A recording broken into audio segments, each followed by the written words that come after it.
We feeling okay? All right, I'm feeling okay, except I have to tell you, I woke up with a huge zit on my nose. In the Kiddush, you'll get to see it up close if you want. But I remember being a teenager and just praying, I just want to be done with acne. I want to be done with these pimples. And now that I have less acne, sometimes I get a pimple, and when it happens, it gets immortalized in Maya's bat mitzvah photos. Do you remember Tom Hanks in the movie Big? Okay.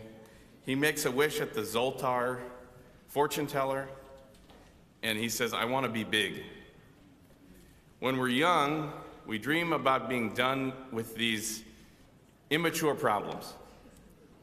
We don't want kid problems, we want adult problems. We dream about the future, we're ready to be adults. And when you get to be an adult, you find out what Tom Hanks found out in the movie, which is grown-up problems are hard.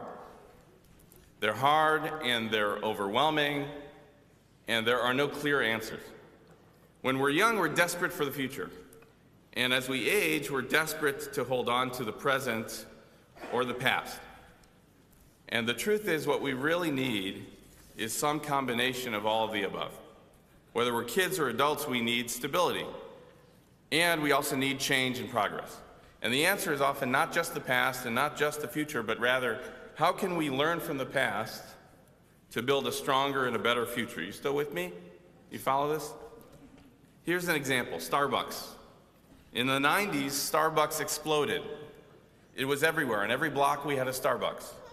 And what made it so successful was, it wasn't just a cafe or a restaurant. It was a place you could feel home away from home, or you could get work done away from work. The coffee tasted good and it smelled good, and the wood and the furniture and the art, it was a chain that they made feel cozy. And in the mid-2000s, Starbucks almost went out of business. Do you know this? Why? Because as they opened more stores, they were focused on growth and change and saying, we're not in the past, we're in the future. We want to be big. But they forgot who they were. And they replaced the baristas with automatic coffee machines. And the furniture and the art became generic, and it was corporate, and they lost what made them special to begin with. And they realized something important, that the key to the future can be found in the soul of the past. And they did something outrageous. They closed 7,000 stores for one day to train their baristas and their staff and to teach them about who they are. And it saved the company. Because planning for a better future, it's not about being big, and it's not about being more, it's about staying true to who we've always been. And this week, we read the story of the Israelites building a portable sanctuary in the desert, in the wilderness, and they took up a collection and everybody donated something.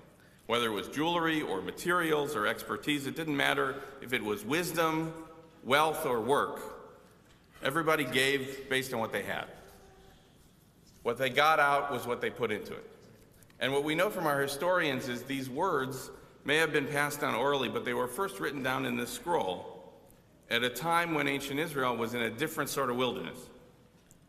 When the temple had fallen and the people cried out, how can we be Jewish in exile? How can we sing songs to God in a strange land? And some people gave up the religion. We know that. Some people said, we can't pray again until we have a new temple. But our ancestors said, the key to the future is hidden in the soul of the past. And they wrote down this Torah, and they carried it with them, and they said, look in the book. We were in a wilderness before. We didn't have a temple or a land, but everybody pitched in with wisdom, with wealth, and with work, and we built something out of nothing.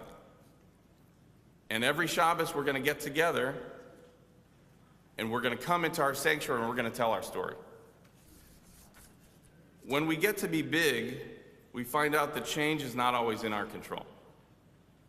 The past and so much of the future is not always in our control. But what's in our control is how we invest ourselves in the present. What we get out of it is what we put into it. And the way we've handled this question for thousands of years is to say, the essence of who we are, it's not in the temple and it's not in the animal sacrifices. It's how we teach the soul of the past to the next generation.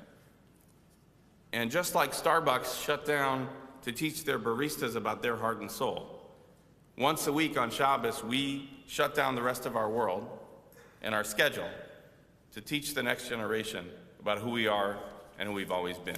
Shabbat Shalom.